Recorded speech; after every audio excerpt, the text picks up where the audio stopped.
ಆಗ ಶಿವು ಈ ಕಡೆ ಬಾಯ್ಲಿ ನಿನಗೆ ಹೇಳ್ತೀನಲ್ಲ ಹೋಗಿ ಅಂದ್ಬಿಟ್ಟು ಅವನ್ನ ಚೆಕ್ ಮಾಡ್ತಾ ಇರ್ತಾನೆ. ಆಗ ದರ್ಶನ್ ಸುಮ್ಮನೆ ಹಾಗೆ ಸ್ಮಶಾನದ ಕಡೆ ತಿರುಗಿ ನೋಡ್ತಾನಷ್ಟೇ. ಅವನು ಎದೆ ಬಡಿತಾ ನಿಂತೋದಂಗೆ ಆಯ್ತು. ಏನಕ್ಕಂದರೆ ಸುಮಾರು 10 ಅಡಿ ಎತ್ತರಷ್ಟು ಯಾವುದೋ ಒಂದು ಆಕೃತಿ ಸ್ಮಶಾನದಿಂದ ಯಾವುದೋ ಒಂದು ಗೋರಿಯ ಮೇಲೆ ಎತ್ತಿ ಅವರ ಕಡೆ ಬರುತ್ತಿರೋ ಥರ ದರ್ಶನ್ಗೆ ಕಾಣಿಸ್ತದೆ. ಆಗ ಶಿವುಗೆ ಶಿವು ಆಕೃತಿ ನಮ್ಮ ಕಡೆ ಬರಂಗೈತೆ ಕಣೋ ಅಂತಾನೆ. ಆಗ ಶಿವು ಸುಮ್ಮನಿರೋ ಸ್ಟಾರ್ಟ್ ಮಾಡ್ತಿದ್ದೀನಿ ಯಾಕೆ ಹಿಂಗೆ ಮಾಡ್ಸ ಅಂತ ಹೇಳ್ತಾನೆ. ಆಗ ಶಿವು ಸುಮ್ಮನೆ ಸ್ಮಶಾನ ಕಡೆ ತಿರುಗ್ತಾನಷ್ಟೇ. ಅವನು ಆ ಕಂಡ ದೃಶ್ಯವನ್ನು ನೋಡಿ ದರ್ಶನ್ ಮತ್ತು ಶಿವು ಇವರಿಬ್ಬರು ಗಾಡಿಯನ್ನಲ್ಲೇ ಬಿಟ್ಟು ಫಾಸ್ಟಾಗಿ ಓಡಲು ಶುರು ಮಾಡ್ತಾರೆ. ಸ್ವಲ್ಪ ದೂರದ ನಂತರ ಅವರಿಬ್ಬರಿಗೆ ಒಂದು ದೂರದಲ್ಲಿ ಒಂದು ಮನೆ ಕಾಣಿಸ್ತದೆ.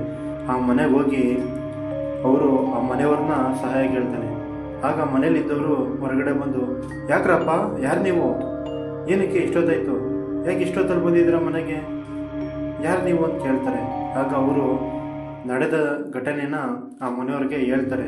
ಆಗ ಅವರು, ನೀವು ಸಿಟಿನ ಬಂದಿರೋರಾ, ನಿಮಗೆ ಇಷ್ಟೊತ್ತಲ್ಲಿ ಬರಬಾರ್ದಂಗೆ ಗೊತ್ತಿರಲಿಲ್ವಾ, ಸರಿ ಆಯಿತು ಒಂದು ಕೆಲಸ ಮಾಡಿ, ಇವತ್ತು ಇಲ್ಲೇ ಜಗಲಿ ಕಟ್ಟೆ ಮೇಲೆ ಮಲಗಿದ್ದು ಬೆಳಗ್ಗೆ ಒತ್ತಾರಾಗಿ ಹೋಗೋರಂತೆ ನಿಮ್ಮ ಮನೆಗೆ ಅಂತ ಹೇಳ್ತಾರೆ. ಆಗ ಶಿವು ಮತ್ತು ಅವರಿಗೂ ಸ್ವಲ್ಪ ಸಮಾಧಾನ ಆಯ್ತದೆ. ಅಪ್ಪ ದೇವರೇ, ಯಾರೋ ಒಬ್ರು ನಮ್ಗೆ ಆಶ್ರಯ ಕೊಟ್ಟಲ್ಲ, ಇವತ್ತು ಇಲ್ಲೇ ಮಲಗಿದ್ದು ಬೆಳಗ್ಗೆ ಹೋಗೋದ ಏನಂಚ ಅಂತಾನೆ. ಅದಕ್ಕೆ ಮಗ ಸರಿ ಆಯಿತು ಹಂಗೆ ಮಾಡೋದ ಅಂತ ಇಬ್ಬರು ಅಲ್ಲೇ ಮಲಗಿದ್ದು ಮಾರನೇ ದಿನ ಅವ್ರ ಅಕ್ಕನ ಊರಿಗೆ ಹೋಗ್ತಾರೆ. ಅಕ್ಕನ ಊರಿಗೆ ಹೋಗಿ ಅಲ್ಲಿ ನಡೆದ ಘಟನೆನ ಅವರ ಅಕ್ಕನಿಗೆ ಮತ್ತು ಅವರ ದೊಡ್ಡಮ್ಮನಿಗೆ ಹೇಳ್ತಾರೆ. ಇದಿಷ್ಟು ದರ್ಶನ್ ಮತ್ತು ಶಿವು ಇವರಿಬ್ಬರಿಗೆ ನಗರಕ್ಕೆ ಹೊರಡುವ ದಾರಿಯಲ್ಲಿ ಆದಂಥ ಒಂದು ಹಾರರ್ ಎಕ್ಸ್ಪೀರಿಯನ್ಸ್.